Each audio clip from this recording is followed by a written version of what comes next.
বাংলাদেশকে $2.1 বিলিয়ন সহায়তার প্রতিশ্রুতি চীনের। এক চুক্তি এবং 8 সমঝোতা সই তিস্তা নিয়ে বেইজিংয়ের সহায়তা প্রত্যাশা। You are invited to be part of that environment. It's not only business, it's a transformation. Eid উদযাপনের শেষ সময়ে রাজধানী ছাড়ছেন লাখো মানুষ। উত্তরের যাত্রায় বড় দুশ্চিন্তা, ডাকাত আতঙ্ক, নজরদারি বাড়িয়েছে পুলিশ। ঈদ এবং নববর্ষ ঘিরেও তলানিতে রংপুর বিভাগের প্রবাসী আয়। দারিদ্র্যের দুষ্ট চক্র ভাঙতে অগ্রাধিকার ভিত্তিতেই কর্মী পাঠানোর দাবি। এবং শক্তিশালী ভূমিকম্পে মিয়ানমারে প্রাণহানি, 150 ছাড়িয়েছে। থাইল্যান্ডে অন্তত 10 জন নিহত, নিখোঁজ শতাধিক। সহায়তার প্রস্তুতি নিচ্ছে জাতিসংঘ।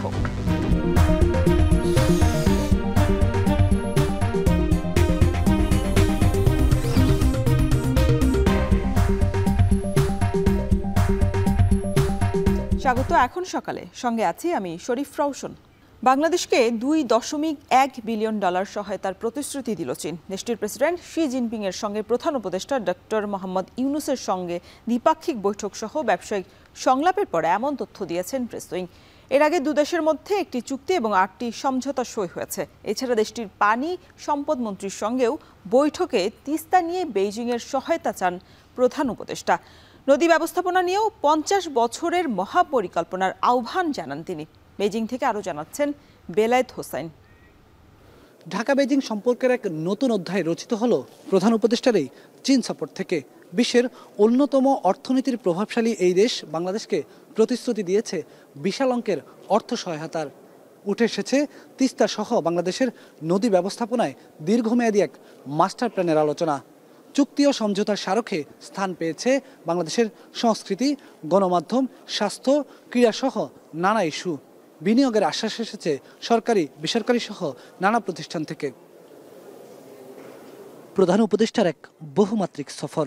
চীনের প্রেসিডেন্টের সাথে দ্বিপাক্ষিক বৈঠকের পরও নানাভাবে ব্যস্ত সময় কাটিয়েছেন। বিকেলের দিকে চীনের পানি সম্পদ মন্ত্রীর সাথে বৈঠকে বসেন তিনি। বৈঠকে চীনের কাছ থেকে বাংলাদেশের নদী ও পানি ব্যবস্থা পরিচালনার জন্য 50 বছরের মাস্টার প্ল্যান চেয়েছেন প্রধান উপদেষ্টা। সহায়তা চেয়েছেন তিস্তা নদীর ব্যবস্থাপনা নিয়েও। 50 বছরের একটা মহাপরিকল্পনা চেয়েছেন, যাতে করে বাংলাদেশের পানি সম্পদ ব্যবস্থাপনাটা আরো অনেক বেশি উন্নত করা যায়। চীনের পানি সম্পদ মন্ত্রী উনি আশ্বাস দিয়েছেন যে বাংলাদেশের সাথে চীন তার অভিজ্ঞতা শেয়ার করবে, তার বিশেষজ্ঞদেরকে পাঠাবে এবং বাংলাদেশের জন্য যে প্রয়োজনীয় পরিকল্পনাটা সেটা উনি বলবেন। প্রধান উপদেষ্টার চীন সফরের প্রাপ্তি নিয়ে বেইজিংয়ের প্রেসিডেন্সিয়ালে একান্ত আলাপচারিতায় উপপ্রেস সচিব জানান, চীনের কাছ থেকে $2.1 বিলিয়ন মার্কিন অর্থ সহায়তার প্রতিশ্রুতি পেয়েছে বাংলাদেশ, যা দেশের ইতিহাসে একটি বড় মাইলফলক।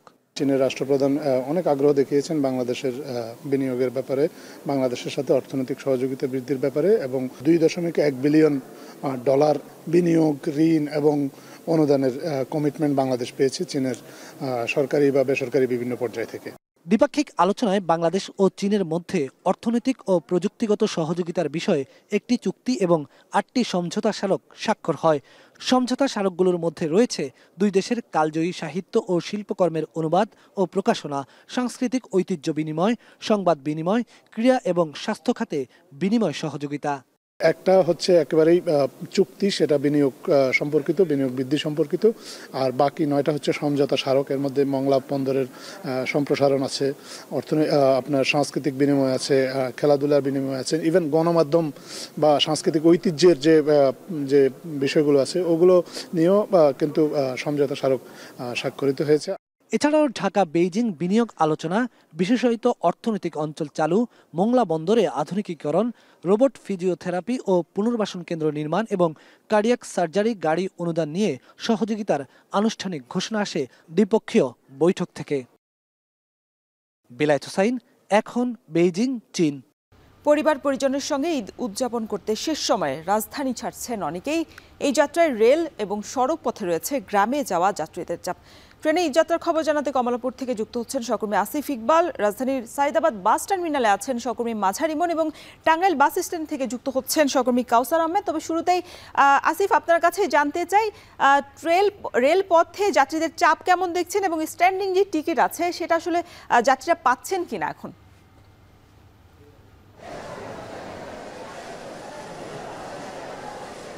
রওশন, সকাল থেকেই কিন্তু ঈদযাত্রায় কমলাপুর রেলওয়ে স্টেশনে কিন্তু যাত্রীদের উপচে পড়ার ভিড় দেখছি। এখানে কিন্তু 3 স্তরের নিরাপত্তা বেষ্টনী ভেদ করেই কিন্তু যাত্রীদের প্ল্যাটফর্মে আসতে হচ্ছে এবং এই প্ল্যাটফর্ম থেকেই কিন্তু যাত্রীরা আসলে যার যার গন্তব্যে ট্রেনে করে গন্তব্যে যাচ্ছেন।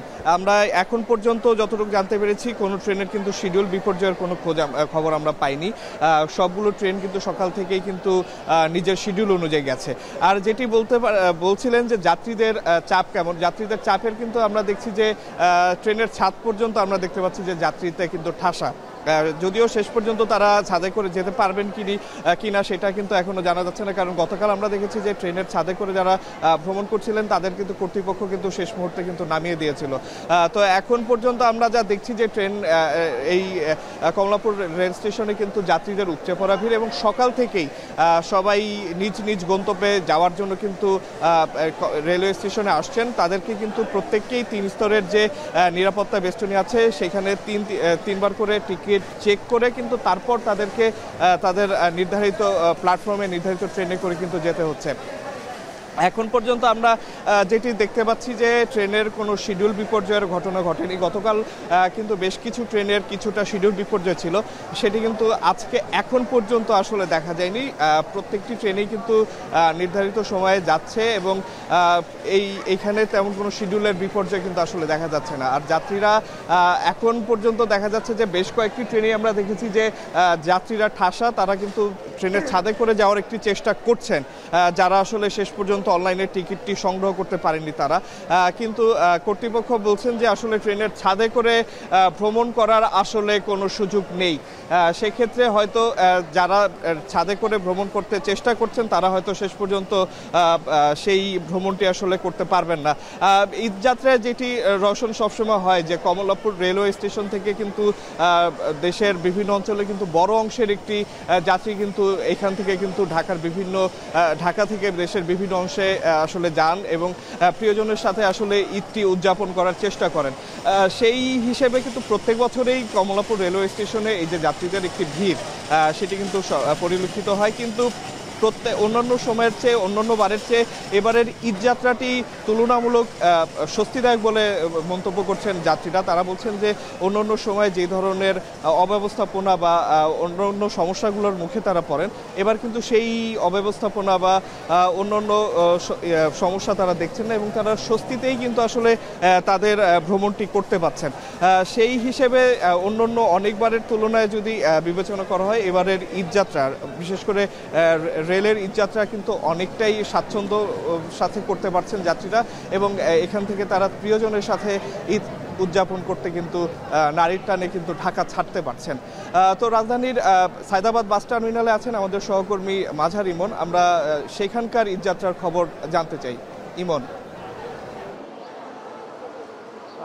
আসিফ, যেমনটি জানাচ্ছিলেন রাজধানীর কমলাপুর রেলওয়ে স্টেশন থেকে, সেখানে কিন্তু ট্রেনের যে একটি শিডিউলের বিষয় থাকে সেটি কিন্তু স্বাভাবিক রয়েছে। তবে সায়দাবাদ বাস টার্মিনালে রয়েছে আমি সকালবেলা থেকে। আজকের এই ঈদযাত্রা চিত্র যেটি দেখতে পাচ্ছি, গতবারের মতোই এখানে গতকালকের মতো আজকেও কিন্তু যাত্রীরা অতিরিক্ত ভাড়া নেওয়ার বিষয়টি তারা মূলত বলছে এবং সায়দাবাদ বাস টার্মিনালের চিত্র যদি আমি এখন দেখাতে চাই, সকালবেলা থেকে যাত্রীদের যে ভিড়, অর্থাৎ আমরা যেটি দেখতে পেয়েছি যে সায়দাবাদ বাস টার্মিনালের যে সমস্ত বাসগুলো বিভিন্ন গন্তব্যে ছেড়ে যাবে সেই বাসগুলো কিন্তু বের হতে কিছুটা ভোগান্তিতে পড়তে হচ্ছে, যেহেতু এই সায়দাবাদ বাস টার্মিনালের দুই পাশের সড়কটি মূলত কিছুটা সরু এবং আপনারা দেখতে পাচ্ছেন যে বাসগুলো মূলত থেমে আছে যাত্রীদেরকে নিয়ে, অর্থাৎ যেই গন্তব্যে যাওয়ার কথা সেগুলো কিন্তু সময় মতো যাত্রী এসে পৌঁছালেও বাস থাকলেও কিন্তু কিছুটা এই যানজটের কারণে কিন্তু বাসগুলো থেমে থাকার কারণে কিন্তু তারা কিন্তু সময় মতো তাদের যে যাত্রা সেটি শুরু করতে পারছেন। এবং সকালবেলা থেকেই অনেক যাত্রীর সাথে আমার কথা হয়েছে, তারা যেটি বলছেন যে অতিরিক্ত ভাড়ার বিষয়টি তারা নিয়ে এসেছে। সড়কপথে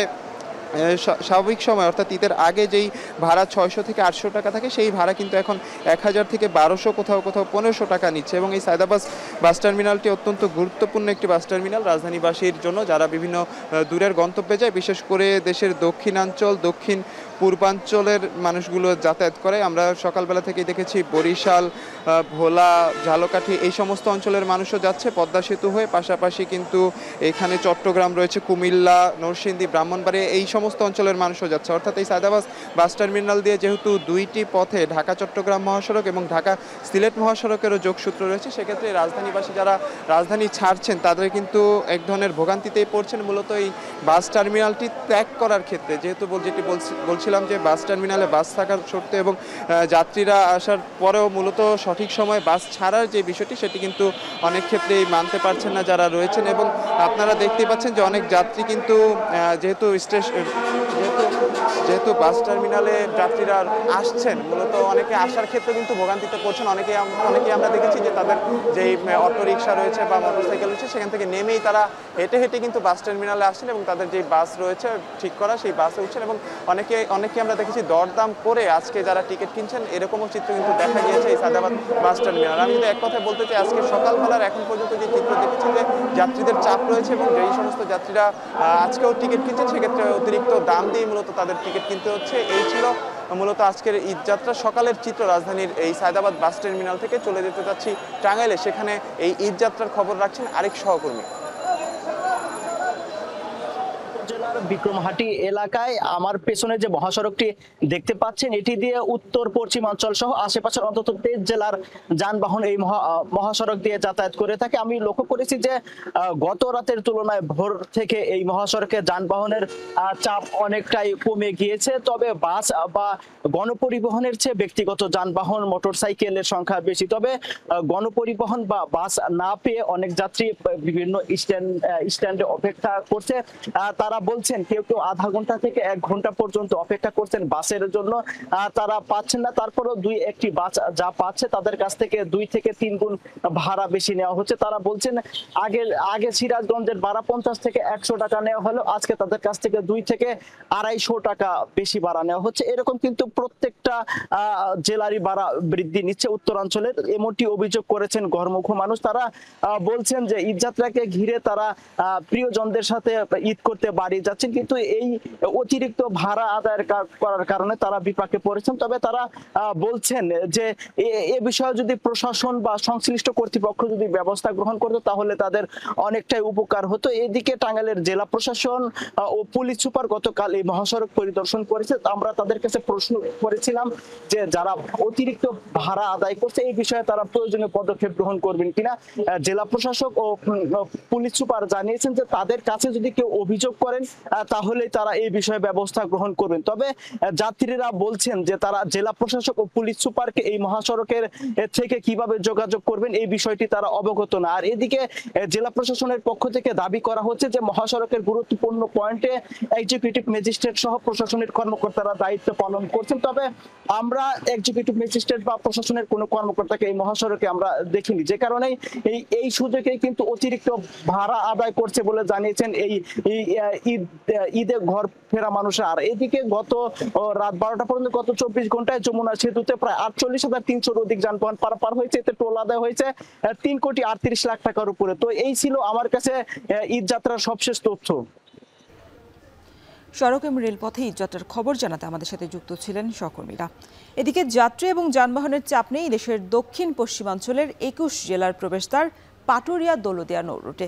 যাত্রীরা স্বস্তি নিয়েই বাড়ি ফিরছেন। এ বিষয়ে আরো বিস্তারিত জানতে চাই, আমাদের সাথে পাটুরিয়া ঘাট থেকে যুক্ত হচ্ছেন আসাদ জামান। আসাদ, তুলনামূলক স্বস্তির এই ঈদ যাত্রায় যাত্রীদের কোনো অভিযোগ রয়েছে কিনা, আর বর্তমানে কতগুলো ফেরি এবং লঞ্চ সচল রয়েছে, বিস্তারিত জানাবেন।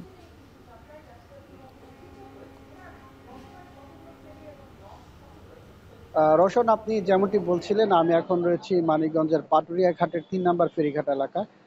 তো একটু আগে থেকে কিন্তু বেশ যাত্রী এবং যানবাহনের চাপ কিন্তু আমরা দেখতে পেয়েছি। আমার পেছনে যে 3টি ফেরি রয়েছে হচ্ছে বাইগারটা কিন্তু এখনই লোড করা হচ্ছে, এটা কিন্তু একটু পরে চলে যাবে। আর আমার সামনেও কিন্তু আমি দেখতে পাচ্ছি যে বেশ কাটা পথের যাত্রী, অর্থাৎ যারা লোকাল বাসে করে এই ঘাট এলাকায় এসেছে তাদেরও চাপ কিন্তু বেশ ভালোই দেখতে পাচ্ছি।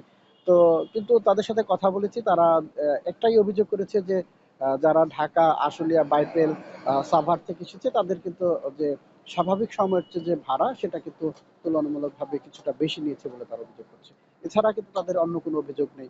অন্যান্য সময় আমরা দেখতে পেয়েছি যে মহাসড়কে তীব্র যানজটে কিন্তু তাদেরকে অপেক্ষা করতে হতো। এখন কিন্তু তাদের সাথে কথা বলার পর যেটা জানতে পেরেছি যে তাদের কোথাও কিন্তু অপেক্ষা করতে হয়নি এবং এমনকি যে এই যে ঘাট এলাকাতেও কিন্তু তাদের আগে যেমন ঘন্টার পর ঘন্টা অপেক্ষা করতে হতো, এবার কিন্তু স্বস্তির ঈদ যাত্রায় তাদের কোনো অপেক্ষা করতে হয়নি, বরঞ্চ আমরা ক্ষেত্র বিশেষে দেখতে পেয়েছি যে ঘাট এলাকায় ফেরি কিন্তু তাদের জন্য অপেক্ষা করছে যাত্রী এবং যানবাহনের জন্য। অপরদিকে এই যে মানিকগঞ্জের পাটুরিয়া দৌলতদিয়া ঘাটে কিন্তু মোট 17টি ফেরি এই ঈদ উপলক্ষে চলাচল করছে এবং পাশে কিন্তু রয়েছে যে লঞ্চ ঘাট, এই লঞ্চ ঘাটে কিন্তু 20টি লঞ্চ দিয়ে কিন্তু যাত্রী পারাপার করা হচ্ছে। তো সেক্ষেত্রে এখানে যে লঞ্চ এবং যে ফেরির ভাড়া সেগুলো কিন্তু ঠিকই রয়েছে, এখানে কিন্তু বেশি নেওয়ার কোনো অভিযোগও আমরা পাচ্ছি না এবং কেউ নিচ্ছেও না। অপরদিকে আরেকটি বিষয় জানিয়ে রাখি যে মানিকগঞ্জের যে ঢাকা-রিচা মহাসড়কের মানিকগঞ্জের যে 36 কিলোমিটার অংশ রয়েছে, এখানে কিন্তু আমরা বেশ কয়েকদিন যাবতই দেখতে পাচ্ছি যে 3 হুইলারের বেশ দৌরাত্ম্য রয়েছে। সেক্ষেত্রে যারা বাস চালক রয়েছে বা বাইকার রয়েছে তারা কিন্তু অভিযোগ করেছে যে এই ঈদ যাত্রার সময় যদি ব্যাটারি চালিত অটো রিকশা এবং সিএনজি এই জিনিসগুলো যদি একটু কমানো যায় সেক্ষেত্রে তাদের জন্য ভালো হবে। রওশন, এই ছিল ঈদ যাত্রার সর্বশেষ সংবাদ। পাটুরিয়া দৌলতদিয়া রুটে যাত্রী পারাপারের সবশেষ খবর জানাতে আমাদের সাথে যুক্ত ছিলেন সহকর্মী আসাদুজ্জামান।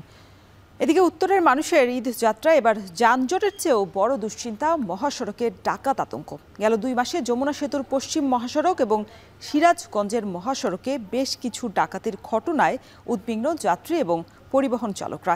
এমন অবস্থায় দিনের পাশাপাশি মহাসড়কে রাতেও নিরাপত্তা জোরদারের কথা বলছে পুলিশ। সহকর্মীদের পাঠানো তথ্য ও ছবিতে থাকছে বিস্তারিত। উত্তরের প্রবেশদ্বার যমুনা সেতুর সংযোগ সড়ক। টাঙ্গাইলের এলেঙ্গা থেকে যমুনা সেতু পার হয়ে হাটিকুমরুল মোড় দিয়ে রাত দিন চলাচল করে উত্তর ও দক্ষিণাঞ্চলের 22 জেলার যানবাহন। তবে সন্ধ্যা নামতেই এই মহাসড়কে অহরহই ঘটছে ডাকাতি ও ছিনতাইয়ের ঘটনা। ঘুটঘুটে অন্ধকারে যানবাহন থামিয়ে ডাকাতি করে সহজেই পালিয়ে যায় ডাকাত দল। ফেব্রুয়ারি থেকে এখন পর্যন্ত ঘটেছে অন্তত 5টি ডাকাতির ঘটনা, বেড়েছে ছিনতাইয়ের ঘটনাও। এমন অবস্থায় শঙ্কিত এই পথে চলাচলকারীরা। রেল ক্রসিং যে ব্রিজটা, ওই জায়গায় গাড়ি অনেক স্লো হওয়ার কারণে ধরেন ওই জায়গায় ঝুঁকিপূর্ণটা বেশি। পাংচার হলেও মনে করেন যে চাকা খুলতে খুলতে দেখা যাচ্ছে সে নিয়ে সব চলে গেছে। কোয়ার্টার মোড় জায়গাটা অনেক ঝুঁকিপূর্ণ, ওই জায়গায় রাত্রেবেলা ডাকাতে গাড়িতে ঢিল মারে। তো কিছুদিন আগে আমার এই গাড়িতে ঢিল মারছিল। চালকরা জানান, দিনে নিরাপদ থাকলেও রাত যত গভীর হয় ততই অনিরাপদ হয়ে ওঠে যমুনা সেতুর পশ্চিম পাড়ের সয়দাবাদ, ঝাওয়েল, কোনাবাড়ি ও সীমান্ত বাজার এলাকা। চলতি বছর সিরাজগঞ্জ জেলার মহাসড়কে এখন পর্যন্ত 7টি ডাকাতির ঘটনা ঘটেছে। তাই পুলিশি নজরদারির দাবি এই পথে চলাচলকারীদের।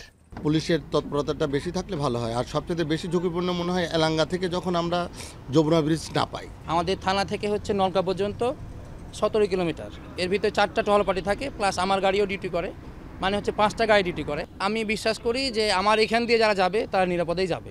মহাসড়কের উপরে যদি এরকম চিন্তা হয় অবশ্যই তার মধ্যে আমাদের টহল সমন্বিতভাবে কাজ করতে হবে এবং লোকজনদেরকেও সচেতন হতে হবে। এই বিষয়ে আমরা আরও বেশি সতর্ক হব এবং সচেষ্ট হব এবং আমরা রাত্রে যে আনঅথরাইজ লোক যারা মুভমেন্ট করবে তাদের বিরুদ্ধে আইনগত ব্যবস্থা নেওয়া হবে।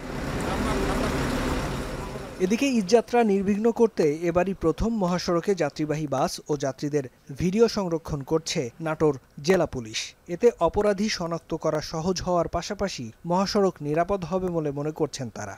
নাটোর ট্রাফিক বিভাগ হইতে আমরা রাত্রিকালীন নৌশকোচগুলো যাত্রীদের নিরাপত্তার কল্পে আমরা ভিডিও চালা যাচ্ছি, যাতে কোনো ডাকাতি চুরি না হয়। আমরা ক্রাইম জিরো পয়েন্টে নিয়ে আসার সর্বোচ্চ চেষ্টা করছি। এছাড়া যানবাহনের অতিরিক্ত গতি নিয়ন্ত্রণ ও ফিটনেসবিহীন গাড়ির বিরুদ্ধে মহাসড়কে তৎপর হাইওয়ে পুলিশ। পাশাপাশি দুর্ঘটনা রোধে নিয়ন্ত্রণ করা হচ্ছে ছোট যানবাহনও। আইনশৃঙ্খলা বাহিনীর এই উদ্যোগে খুশি চালক ও যাত্রীরা। নিঃসন্দেহে এটা ভালো উদ্যোগ এবং আমরা চাইবো এটা সবসময় চলমান থাক। পুলিশ চেকিং দিলে তো আমাদের যাত্রী নিরাপত্তা, আমাদের নিরাপত্তা রাস্তাঘাটে চলার জন্য। ওভার স্পিডটা যাতে পরিহার করে সেজন্য ওভার স্পিডের উপর গুরুত্ব দিচ্ছি এবং 3 হুইলারকে নিষিদ্ধ করার চেষ্টা করতেছি। কারণ 3 হুইলারগুলোর স্পিড অনেক কম থাকার কারণে যখন বড় গাড়িগুলো যায়, যার কারণে 3 হুইলারের স্পিড কম হওয়ার কারণে অ্যাক্সিডেন্ট হওয়ার সম্ভাবনা থাকে। ঈদের আগে নির্বিঘ্নে বাড়ি ফেরার পাশাপাশি ঈদ শেষে নিরাপদে কর্মস্থলে ফিরতে মোট 10 দিন এই কার্যক্রম অব্যাহত রাখবে জেলা ও হাইওয়ে পুলিশ। ফেরদৌস আবির, এখন। ঈদ ঘিরে বগুড়ার সেমাইপল্লী এবং বেকারিগুলোতে শেষ সময় বেড়েছে সাদা সেমাই তৈরির ব্যস্ততা। অর্ধশত বছরের বেশি সময় ধরে চাহিদার তুঙ্গে এই সেমাই। দিন দিন জেলার বাইরেও বাড়ছে এর কদর। মাত্র 50 টাকা দরে বিক্রি হলেও ঈদ মৌসুমে কয়েক কোটি টাকা বাণিজ্যের আশা করছে ব্যবসায়ীরা। রাজীব সেলিমের প্রতিবেদন, ছবি তুলেছেন সাইফুল ইসলাম সাগর। ঈদে অতিথি আপ্যায়নের অন্যতম উপকরণ সেমাই। ক্রেতা চাহিদা বেশি হওয়ায় বাড়ছে উৎপাদনও। বগুড়া জেলা সদর, গাবতলী, কাহালু সহ বেশ কিছু উপজেলার প্রত্যন্ত গ্রামে তৈরি হচ্ছে জনপ্রিয় সাদা সেমাই। 50 বছরের বেশি সময় আগে থেকে শুধুমাত্র রোজার ঈদ ঘিরে মাস জুড়ে চলে সেমাই তৈরির কর্মযজ্ঞ। ময়দা কিনলে দেখা যায় সেমাই বেচা যায় না, সেমাইয়ের দাম কম। সমস্যা হয়তো সেমাই কম দামও বেশি, আবার ময়দা কেনা লাগে। রংপুর, দিনাজপুর, ঢাকা, সিলেট সব জায়গায় যাচ্ছিল, কিন্তু এখন বিভিন্ন জায়গাত মেশিন চলে গেছে, যাওয়ার পরে আমাকে বগুড়া মালের চাহিদা কমে গেছে। রোজার মাসটা এটি কাম হয়, একটা মাস কাম হয়, ও কি দিয়ে স্বল্প লেগে কাপড় চুপড় খরচ পাইতে কোনো মতে চলে। শুধুমাত্র ময়দা ও পানির মিশ্রণে সহজ প্রক্রিয়ায় তৈরি সাদা সেমাইয়ের খ্যাতি ছড়িয়েছে দেশ জুড়ে। চাহিদা অনুযায়ী যোগান দিতে স্থানীয় বেকারিগুলোতেও শুরু হয় সাদা সেমাই উৎপাদন। রাজধানী সহ দেশের প্রায় সব জেলাতেই সরবরাহ করা হয় এই সেমাই। সেমাইগুলো হচ্ছে তৈরি করা খুব সহজ, এই কারণে হচ্ছে বাইরের ডিস্ট্রিক্টগুলো ওরা হচ্ছে স্থানীয়ভাবে হচ্ছে প্রোডাকশন দিচ্ছে। এই জন্য আমাকে এখান থেকে হচ্ছে চাহিদা একটু কমেও গেছে। এক্সপোর্ট যদি হয় তাহলে তো আমাদের থেকে চাহিদা হবে, তখন আমরা ধরে রাখতে পারবো। নিয়ম মেনে প্রয়োজনীয় কাগজপত্র সহ সহযোগিতা চাইলে বিসিক জেলা কার্যালয় থেকে সর্বোচ্চ সহযোগিতার আশ্বাস দেন এই কর্মকর্তা। রোজার ঈদে এসে প্রায় 1000 কোটি টাকার মতো একটা বিজনেস ট্রানজ্যাকশন কিন্তু ঘটে। তো তাদের জন্য আমার মেসেজ হলো যে তাদের যদি কোনো আর্থিক সহযোগিতা বা স্বল্প সুদে সরকারি সহযোগিতা নেওয়ার প্রয়োজন মনে করে, তাহলে আমরা বিসিক জেলা কার্যালয় বগুড়ার পক্ষ থেকে নীতিমালা অনুযায়ী সর্বোচ্চ আন্তরিকতাতে তাদের জন্য আমরা প্রস্তুত আছি। প্রতি কেজি সাদা সেমাই বিক্রি হয় মাত্র 50 টাকায়। তবুও ঈদ মৌসুম ঘিরে কয়েক কোটি টাকার বাণিজ্য হবে বলে আশা ব্যবসায়ীদের। রাজীব সেলিম, এখন, বগুড়া। ঈদ ঘিরে যখন ঢাকাসহ দক্ষিণাঞ্চলে জমজমাট রেমিটেন্স প্রবাহ, তখন উল্টো চিত্র রংপুরে। জুলাই থেকে ফেব্রুয়ারি তো বটেই, ঈদ এবং নববর্ষ ঘিরেও একেবারেই তলানিতে রংপুর বিভাগের প্রবাসী আয়। এর মধ্যে জেলা হিসেবে সর্বনিম্ন লালমনিরহাট। শক্তিশালী অর্থনৈতিক কাঠামো গড়তে উত্তরাঞ্চল থেকে অগ্রাধিকার ভিত্তিতেই প্রবাসী কর্মী পাঠানো না গেলে দারিদ্র্যের দুষ্ট চক্র থেকে বের হওয়া বেশ কঠিন হবে বলে মনে করছেন বিশেষজ্ঞরা। আরও জানাচ্ছেন মোকাররম হোসাইন। ঈদ কিংবা যে কোনো উৎসবে রেমিটেন্স প্রবাহে যে গতি আসে তা কেবল প্রবাসী পরিবারের আনন্দের কারণই হয় না, বরং তার উপর ভিত্তি করে রাষ্ট্র কিংবা কেন্দ্রীয় ব্যাংক যে যার মতো করে আঁকে পরিকল্পনার ছক। কেননা এ আয় থেকেই রাষ্ট্র শোধ করে বৈদেশিক দেনা, ক্রমশ বড় হয় দেশের রিজার্ভের সূচক। প্রবাসী আয়ে ভর করে একদিকে যেমন আমূল বদলে গেছে দেশের দক্ষিণাঞ্চলের অর্থনীতির চেহারা, কিন্তু তার ঠিক উল্টো চিত্র উত্তরবঙ্গে। এবারের ঈদেও কাটেনি খরা, পরিসংখ্যানের চিত্র অন্তত তাই বলে। চলতি ঈদ মৌসুম কেন্দ্র করে ঢাকা, কুমিল্লা, চট্টগ্রাম, চাঁদপুরে রেমিটেন্সের জোয়ার আসলেও খরা কাটেনি দিনাজপুর, কুড়িগ্রাম, রংপুর কিংবা নীলফামারীতে। বরং চলতি অর্থ বছরে দেশে আসা মোট রেমিটেন্সের মধ্যে লালমনিরহাট জেলায় এসেছে মাত্র $16.01 মিলিয়ন, যা একক জেলা হিসেবে দেশে সর্বনিম্ন। উত্তরবঙ্গের রেমিটেন্স প্রভাবটা মূলত হচ্ছে মধ্যপ্রাচ্য ভিত্তিক। ফলশ্রুতিতে এখানে রেমিটেন্স স্বল্প আনস্কিল লেবার স্বল্প আয় করে। মধ্যপ্রাচ্য সহ ওয়ার্ল্ডের বিভিন্ন কান্ট্রিতে আমাদের প্রতিনিধি রয়েছে, তারা রেমিটেন্সটা যাতে বৈধ পথে আসে, তাদের হ্যাসেল ফ্রি রেমিটেন্স আনার জন্য তাদেরকে উৎসাহ থেকে শুরু করে আমরা এখানে তাদের বেনিফিশিয়ারিদেরকে আমরা অত্যন্ত হ্যাসেল ফ্রি সার্ভিস দেওয়ার চেষ্টা করি। 2023-24 অর্থবছরে দেশের অন্য বিভাগে রেমিটেন্স আসে $মিলিয়ন হিসেবে হাজারের অঙ্কে, অথচ রংপুর বিভাগে এ সংখ্যা 300 মিলিয়নের কিছু বেশি। আর বিদায়ী অর্থ বছরে ঢাকা বিভাগে 11,659 আর বিদায়ী অর্থ বছরে ঢাকা বিভাগে 11,659 মিলিয়ন, সিলেটে 2,543, চট্টগ্রামে 6,780, খুলনায় 926, রাজশাহী বিভাগে 731, বরিশালে 560, ময়মনসিংহে $408 মিলিয়ন রেমিটেন্স আসলেও রংপুর বিভাগের 8 জেলায় প্রবাসী আয় এসেছে মাত্র $301 মিলিয়ন মার্কিন ডলার।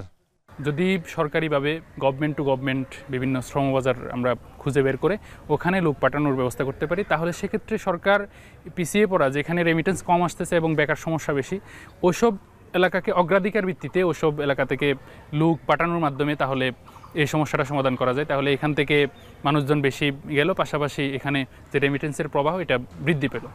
এদিকে জুলাই থেকে ফেব্রুয়ারি পর্যন্ত রংপুর ও গাইবান্ধা জেলায় $50 মিলিয়ন, কুড়িগ্রামে 34, লালমনিরহাটে 16, নীলফামারীতে 30, পঞ্চগড়ে 21 ও ঠাকুরগাঁওয়ে রেমিটেন্স এসেছে $25 মিলিয়ন। সংখ্যার মোটে বিভাগের মোট প্রবাসী আয় $305 মিলিয়ন, যা বিভাগওয়ারি পরিসংখ্যানে সর্বনিম্ন। এগুলোকে ইমপ্লিমেন্ট করতে গেলে পলিসি আনে, তাহলে সারা দেশের সব কর্নারেই কিন্তু আমরা সুন্দরভাবে এই রেশিওটাকে আরও বাড়াতে পারি, যেটা কিন্তু দিন শেষে আমাদের টোটাল ইকোনমিক যেই রেমিটেন্সের যে অংশ বা ওভারঅল ইকোনমির যেই অংশটা, যেটাকে আমরা মানে দক্ষ জনশক্তি বলি বা অদক্ষ জনশক্তি বলি, এই জনশক্তি থেকে যে টাকাটা আমাদের আসার কথা সেটা আমরা কাঙ্ক্ষিতভাবে আনতে পারবো যদি সেই ধরনের ব্যবস্থাগুলো নেওয়া হয়। উৎসব রঙিন হওয়া, অর্থনৈতিক সমৃদ্ধি কিংবা শিল্পোদ্যোগের মাধ্যমে কর্মসংস্থান সৃষ্টি, সকল কিছু বাস্তবায়নের নেপথ্যে প্রবাসী আয়ের যে এক প্রচ্ছন্ন প্রভাব রয়েছে তা বাংলাদেশের বাস্তবতায় ধ্রুব সত্য।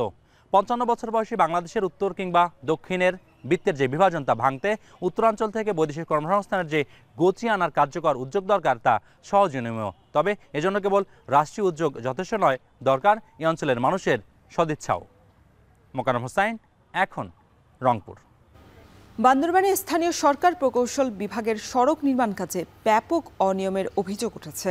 সংশ্লিষ্টদের যোগসাজশেই পাহাড়ের মাটি, ঝর্ণার পাথর আর মানহীন ইট দিয়েই তৈরি হচ্ছে সড়ক। অভিযোগের সত্যতা পেলে ব্যবস্থা নেওয়ার আশ্বাস প্রশাসনের। রিজভী রাহাতের পাঠানো তথ্য ছবিতে থাকছে বিস্তারিত। চলছে স্থানীয় সরকার প্রকৌশল বিভাগের অর্থায়নে সড়ক নির্মাণ কাজ। তবে তোয়াক্কা করা হচ্ছে না কোনো নিয়ম নীতির। বালুর পরিবর্তে ব্যবহার করা হচ্ছে পাহাড়ি মাটি আর সুরকিও নিম্নমানের। এমনই অনিয়মের অভিযোগ উঠেছে বান্দরবানের থানচিতে 20 কোটি টাকা ব্যয়ে চলমান সড়ক নির্মাণ কাজে। গেল 7 মাসে জেলার সড়ক নির্মাণ ও উন্নয়নে স্থানীয় সরকার প্রকৌশল বিভাগে 200 কোটি টাকার বেশি বরাদ্দ দেয়া হয়েছে। তবে শুধু দুর্গম পাহাড়ে নয়, সমতল এলাকায়ও একই চিত্র। সদর উপজেলার গোয়ালিয়াখোলা এলাকায় 7.5 কিলোমিটার সড়ক প্রশস্তের কাজেও দেখা দিয়েছে অনিয়ম। সড়কে ব্যবহৃত হচ্ছে নিম্নমানের ইটবালি, সিমেন্ট সহ নানা নির্মাণ সামগ্রী। তদারকির অভাবে কোনো রকম কাজ করেই দায় সারছে ঠিকাদার প্রতিষ্ঠান। এখানে বাড়ি দেওয়ার কথা সিলেট সেন্ট, দেওয়া হচ্ছে লোকালি সেন্ট বালি এবং পাথরগুলো 2 নম্বর। দেখতেছি এখানে কোনো কাজ করতেছে কিন্তু কাজের কোনো গিয়ে নাই, মানে যে কোনো রকম শুধু করে যাচ্ছে আর কি। কাজের মান মোটামুটি তেমন ওই ভালো না, এটা আর কি। মানের বিষয়ে এলাকার পক্ষ থেকে আমার কাছে মানে অভিযোগ আছে, এই কাজের গুণগতার মান একটু কম হচ্ছে। আমি এটা এই কাজের যিনি কর্তৃপক্ষ যারা আছে মানে আইনজীবীকে আমি এই এলাকাবাসীর পক্ষ হয়ে আমি এটা জানাবো। অনিয়মের সত্যতা পেলে ঠিকাদারের বিরুদ্ধে ব্যবস্থা নেওয়া হবে বলছেন নির্বাহী প্রকৌশলী। আমার এই জেলায় কোনো খারাপ মাল, কোনো খারাপ কাজ কেউ করতে পারবে না, এটা স্ট্রেইট কথা। আমার কেউ কোনো খারাপ কাজ করতে পারবে না। আমার যা ধরা আছে ড্রয়িং, স্পেসিফিক, ডিজাইন মোতাবেক সেই কাজ করতে হবে। তা আপনাদের যে অবজেকশনগুলো এগুলো আমি সময় জীবনে ভিজিট করব। ভিজিট করে যদি কোনো অনিয়ম পাই, যদি কোনো নির্মাণ সামগ্রী খারাপ পাই, সেক্ষেত্রে আমি ব্যবস্থা নেব। যদি মানসম্মত নির্মাণ সামগ্রী ব্যবহার করা না হয় তবে সড়ক কোনো কাজে আসবে না। তাই সড়ক নির্মাণ কাজের তদারকিতে স্থানীয় সরকার বিভাগের নজরদারি বাড়ানোর দাবি স্থানীয়দের। এখন বান্দরবান। এবারের ঈদের ছুটিতে পর্যটকদের স্বাগত জানাতে প্রস্তুত সমুদ্রকন্যা কুয়াকাটা। হোটেল, মোটেল এবং রিসোর্ট ভাড়ায় দেওয়া হচ্ছে বিশেষ ছাড়। পর্যটকদের নিরাপত্তায় রয়েছে ফায়ার সার্ভিস এবং ট্যুরিস্ট পুলিশ সহ স্বেচ্ছাসেবক। ঈদে প্রতিদিন প্রায় 100 কোটি টাকার বাণিজ্য হওয়ার আশা করছেন ব্যবসায়ীরা। জসিম পারভেজের তথ্য ছবিতে থাকছে বিস্তারিত। এক ভ্রমণেই সূর্যোদয় ও অস্তের মনোরম দৃশ্য দেখার সুযোগ হওয়ায় দর্শনার্থীদের আকর্ষণ করে কুয়াকাটা সমুদ্র সৈকত। উৎসব পার্বণে বাড়ে দর্শনার্থীর সংখ্যা। এর মধ্যে সবচেয়ে জমজমাট হয়ে ওঠে ঈদ মৌসুমে। এবারও ঈদুল ফিতর ঘিরে নানা প্রস্তুতি নিয়েছে হোটেল মোটেল ব্যবসায়ীরা। সৌন্দর্য বর্ধনে আছে বাড়তি নজর। সূর্যাস্ত দেখছি, ভালোই লাগছে। এত মানুষ নাই আসলে, ফাঁকা পুরা, ভালোই লাগছে। ঈদ সামনে রেখে লোকজনের আনাগোনা ভালো থাকবে, আমাদের বেচা বিক্রি ভালো হবে, এই প্রত্যাশায় আমরা আছি। পর্যটকদের রাত্রি যাপনে সরকারিভাবে তেমন কোনো অবকাঠামো গড়ে ওঠেনি। বেসরকারিভাবে গড়ে উঠেছে 2 শতাধিক হোটেল মোটেল ও রিসর্ট, যেখানে অবকাশ যাপনের সুবিধা পাবেন 25 থেকে 30 হাজার পর্যটক। অভিজাত হোটেল সহ অন্যান্য আবাসিক হোটেল মোটেলে নানা সুযোগ সুবিধার ঘোষণা দেওয়া হয়েছে। পাশাপাশি হোটেল ভাড়ায় দেয়া হচ্ছে বিশেষ ছাড়। প্রায় 9 দিনের ছুটি, সরকারি ছুটি সহ আশা করি ভালো একটা অকুপেন্সি আসবে। আমাদের হোটেলের পক্ষ থেকে আমরা 30 to 35% ডিসকাউন্ট অফার করেছি। কালচারাল ফুডগুলোকে নিয়ে আমরা মেনু সাজিয়েছি। এটি একটি, সেখানে লাইভ কুকিং থাকবে, বারবিকিউ থাকবে, এসব যাবতীয়। আর আরেকটা হলো অ্যামাউজমেন্টের জন্য আপনারা আমাদের এখানে বোটগুলোকে নতুনত্ব করা হয়েছে, নতুন সংযোজন করা হয়েছে। কুয়াকাটায় পর্যটকের সংখ্যা এর তুলনায় প্রতি বছর প্রতিনিয়ত যেরকম উপচে পড়া ভিড় হয়, এবছর আরও বেশি হবে। পর্যটকদের সেবা ও নিরাপত্তা নিশ্চিতে নিয়োজিত থাকবে ফায়ার সার্ভিস ও ট্যুরিস্ট পুলিশ সহ স্বেচ্ছাসেবকরা। ইতিমধ্যে আমরা আইনশৃঙ্খলা সংক্রান্ত সভা করেছি। সেখানে ট্যুরিস্ট পুলিশ, থানা পুলিশ, কোস্টগার্ড, বাংলাদেশ সেনাবাহিনী সহ অন্যান্য যারাই রয়েছে আইনশৃঙ্খলার দায়িত্বে, তারা একাধিক স্তরে নিরাপত্তা প্রদান করবেন। পর্যটকদের যাতে নিরাপত্তায় বিঘ্নিত না হয় সেজন্য আমরা সিসি ক্যামেরার ব্যবস্থা রাখব এবং যেসব আবাসিক হোটেল আছে এসব হোটেলে যাতে পর্যটকদের কাছ থেকে অতিরিক্ত ভাড়া আদায় না করে সে ব্যাপারে আমরা সচেষ্ট থাকব। ঈদের ছুটিতে পর্যটকের আগমন পূর্বের রেকর্ড ছাড়িয়ে যাওয়ার প্রত্যাশা ব্যবসায়ীদের। একই সঙ্গে প্রতিদিন প্রায় 100 কোটি টাকা বাণিজ্য হতে পারে বলে আশা করছেন তারা। এখন পটুয়াখালী। এবার জানাবো দেশের বাইরের খবর। মিয়ানমারের শক্তিশালী ভূমিকম্পে নিহতের সংখ্যা বেড়ে দাঁড়িয়েছে 150 জনে। মার্কিন ভূতাত্ত্বিক গবেষণা প্রতিষ্ঠান USGS এর আশঙ্কা দেশটিতে প্রাণহানির সংখ্যা 10,000 ছাড়াতে পারে। এর আগে শুক্রবার মিয়ানমারের জান্তা প্রধান মিন অং জানান, শক্তিশালী কম্পনে নেপিদো, সাইগাইং, মান্দালয় সহ 5টি শহরে ভবন ধসে 700-র বেশি মানুষ আহত হয়। জাতিসংঘের ত্রাণ বিষয়ক সংস্থার প্রধান নিশ্চিত করেছেন, আন্তর্জাতিক সম্প্রদায় এবং অংশীজনদের সহায়তায় এই সংকট মোকাবেলা করা হবে। এদিকে মিয়ানমারের ভূমিকম্পে প্রতিবেশী দেশ থাইল্যান্ডের ব্যাংককেও নির্মাণাধীন ভবন ধসে মৃতের সংখ্যা বেড়ে 10 জনে দাঁড়িয়েছে। আহত অন্তত 16 জন। শনিবার সকাল থেকে আবারও উদ্ধার অভিযান শুরু করা হয়েছে বলে জানায় ব্যাংকক মেট্রোপলিটন অ্যাডমিনিস্ট্রেশন। এখনও পর্যন্ত ভবনের নিচে শতাধিক শ্রমিক আটকে আছে বলে জানা যাচ্ছে। থাই সরকার জানিয়েছে, ভূমিকম্পের সময় ওই ভবনে 320 জন কর্মী থাকার কথা ছিল। বিবিসির তথ্য বলছে, শুক্রবারের ভূমিকম্পে থাইল্যান্ডের যে কয়েকটি ভবন ধসের খবর পাওয়া গেছে তার সবগুলোই নির্মাণাধীন ছিল।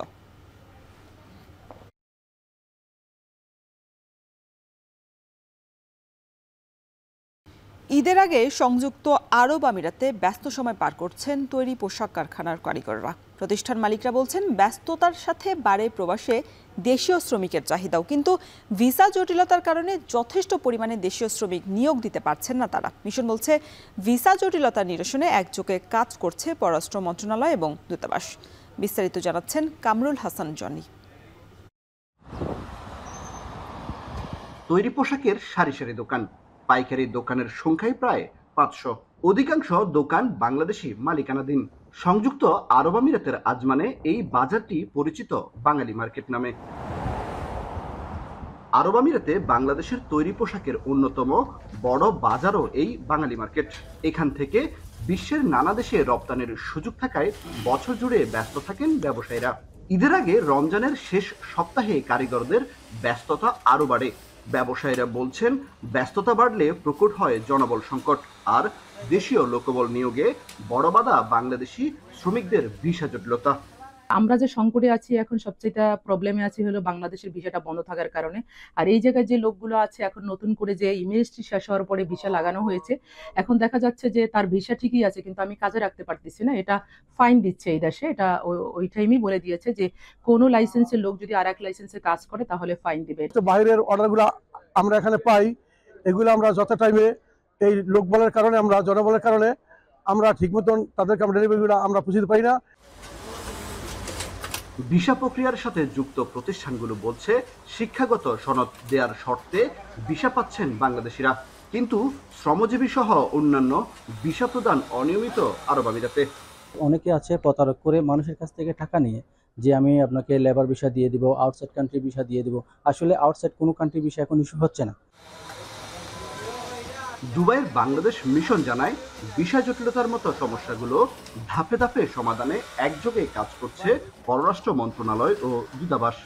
আসলে আমরা এই দেশের সরকারের সাথে আমরা এই সমস্যাগুলো তুলে ধরছি এবং তারা যাতে ভিসা সমস্যার সমাধানে আমাদের সাথে একসাথে কাজ করে সেই বিষয়ে আমরা তাদেরকে আহ্বান জানাচ্ছি।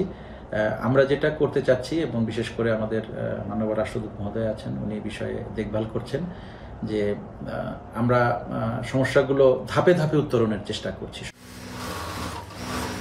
কেবল তৈরি পোশাক শিল্প নয়, আরব আমিরাতের প্রায় সব খাতে বাংলাদেশিদের বন্ধ রয়েছে শ্রম ভিসা।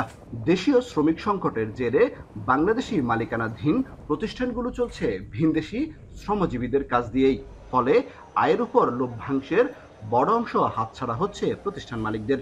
তাই দ্রুত সময়ের মধ্যে দেশীয় শ্রমিক ভিসার জটিলতা নিরসনে বাংলাদেশ সরকারের কূটনৈতিক পর্যায় থেকে ভূমিকা জোরদার করার আহ্বান প্রবাসীদের। কামরুল হাসান জনি, এখন সংযুক্ত আরব আমিরাত। এবার খেলার খবর। আরও 6 বছরের জন্য জাতীয় নারী ফুটবল দলের স্পন্সর হবে ঢাকা ব্যাংক। বিষয়টি এখন টিভিকে নিশ্চিত করেছেন বাফুফের সহ সভাপতি ফাহাদ করিম। এদিকে জুনে 32 দল নিয়ে নারীদের বিভাগীয় লীগ করার পরিকল্পনার কথা জানিয়েছে ফেডারেশন। এসকে শাওনের প্রতিবেদন।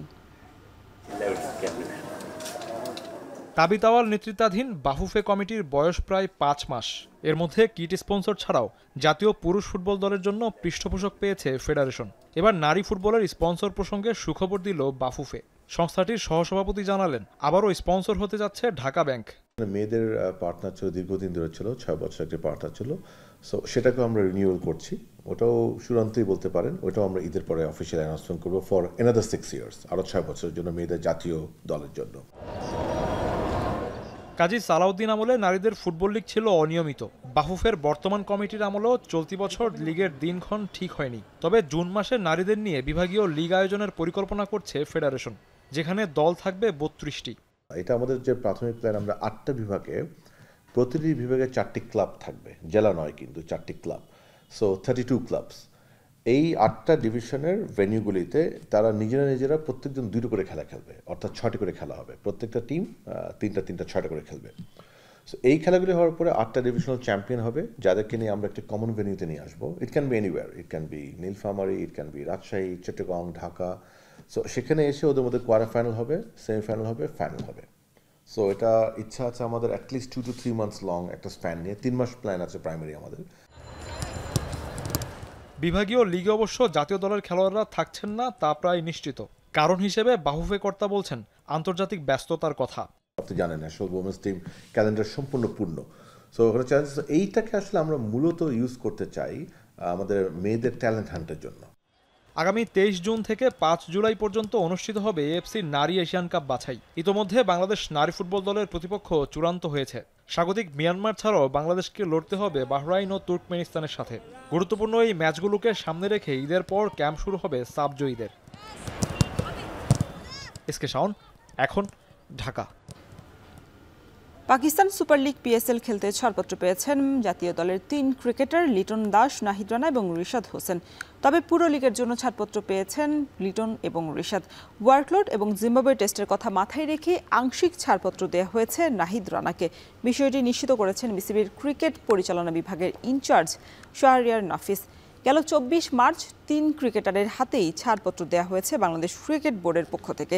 পিএসএলে নাহিদের দল পেশোয়ার জালমি, লিটন খেলবেন করাচি কিংসের হয়ে, আর রিশাদকে দলে নিয়েছে লাহোর কালানার্স। 11 এপ্রিল থেকে শুরু হতে যাওয়া এই টুর্নামেন্ট শেষ হবে 18 মে।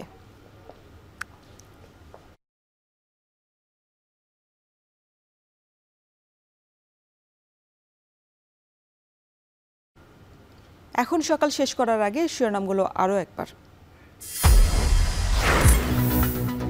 বাংলাদেশকে $2.1 বিলিয়ন সহায়তার প্রতিশ্রুতি চীনের, 1 চুক্তি এবং 8 সমঝোতার সই। তিস্তা নিয়ে বেইজিংয়ের সহায়তার প্রত্যাশা। You are invited to be part of it. It's not only business, it's a transformation. Eid উদযাপনের শেষ সময়ে ট্রেনের ছাদেও রাজধানী ছাড়ছেন নগরবাসী। বাস টার্মিনালে ঘরমুখ মানুষের চাপ, মহাসড়কে স্বাভাবিক গতি। ঈদ এবং নববর্ষ ঘিরেও তলানিতে রংপুর বিভাগের প্রবাসী আয়, দারিদ্র্যের দুষ্ট চক্র ভাঙতে অগ্রাধিকার ভিত্তিতেই কর্মী পাঠানোর দাবি। এবং শক্তিশালী ভূমিকম্পে মিয়ানমারে প্রাণহানি 150 ছাড়িয়েছে। থাইল্যান্ডে অন্তত 10 জন নিহত, নিখোঁজ শতাধিক। সহায়তার প্রস্তুতি নিচ্ছে জাতিসংঘ।